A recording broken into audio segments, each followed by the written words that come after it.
get right got right. It was good. But he dealt with it once and for all. You know, Mutual Faith here, who we rent the facility from, in Africa, they have a ministry, they have a home there where they rescue these African prostitutes. They have women that they've rescued that were sold into slavery for their parents' sins.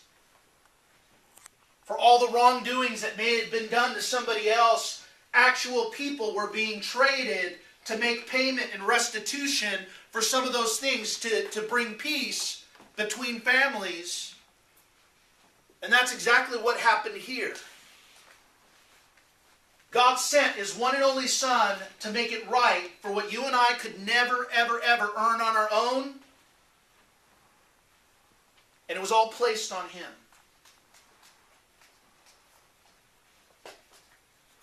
There's nothing that you can do. In verse 6 of the same Isaiah 53, it says, "All we like sheep have gone astray. We've turned everyone to his own way. And the Lord has laid on Him the iniquity of us all." It was all placed on Him. I know sometimes we think that we got to get this audience with God and we got to be good and all that. And you know what? I'm not saying that we live a crazy way, but you can't do it. Don't mean to burst your bubble. But that may be the most liberating thing you've ever heard in your life. You can't do it. He did. And God took it as full payment for you and I. When we stand before Him, we're not going to be coughing up change somehow to pay for what it is that Jesus didn't cover when Jesus covered it all. I don't know if you guys have ever had that. You ever grow up and be at the grocery store, and I mean, it happens. Sometimes we didn't grow up with a lot of money. Sometimes you'd be over your budget, and you start putting stuff back and saying, you know what? We couldn't afford to get this. We couldn't afford to get that. And we're just pushing things back until we can make it. That's not how God did this. It's all been covered. You don't have anything on the table that He didn't cover and He didn't suffer for. No matter how big, no matter how many times you fail to it, it's full payment. You'll never be asked to give an account before God for those things. It says He'll remember our deeds no more. It's as if you just hit a delete button and it doesn't exist. He sees you and I as He sees Jesus. When He said, "Take a look, this is my beloved Son in whom I'm well pleased." God's pleased when we receive what He did by faith. And we don't try to perform. The grace of God is to be received. So receive it. Second thing Jesus took care of was access.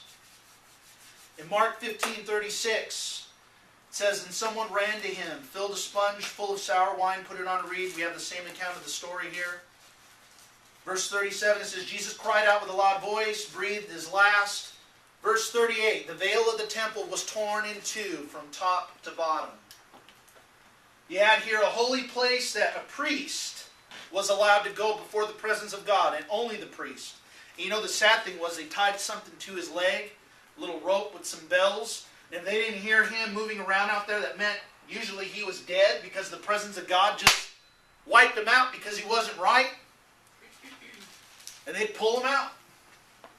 You got to get another guy in there.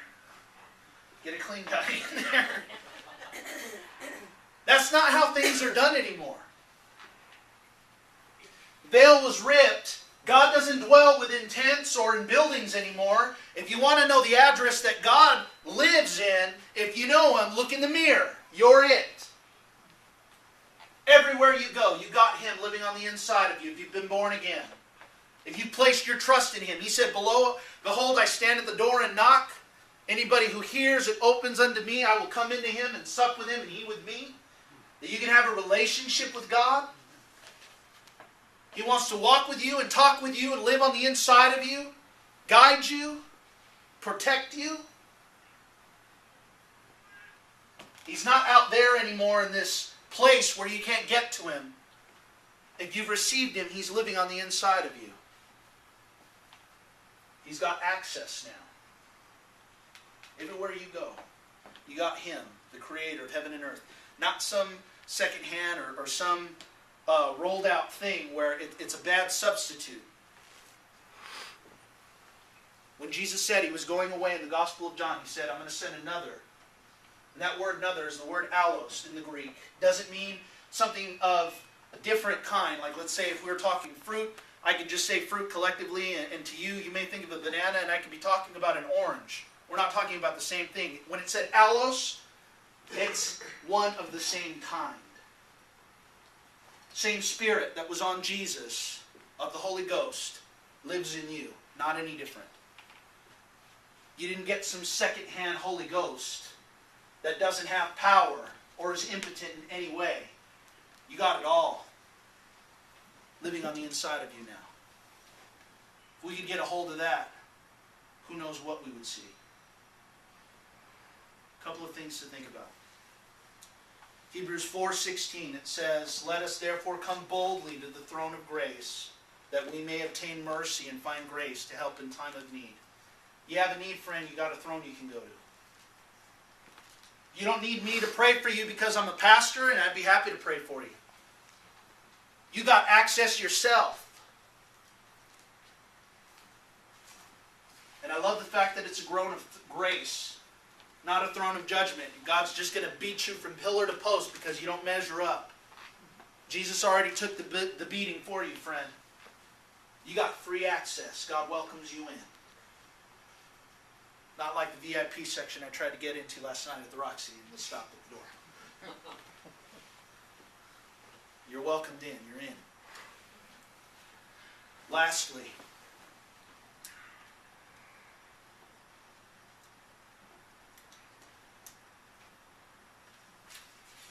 I'm going to skip my last point because I can do that. The bottom line is, you got an empty tomb. What you choose to do with it is up to you. There's no body there. Literally nobody. And no body. And I'll tell you what. Dead people don't do this.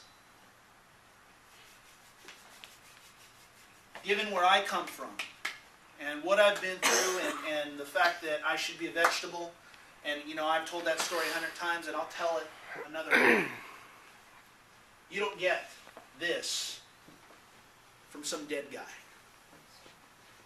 Just doesn't happen. He's alive. When they visited that tomb that morning,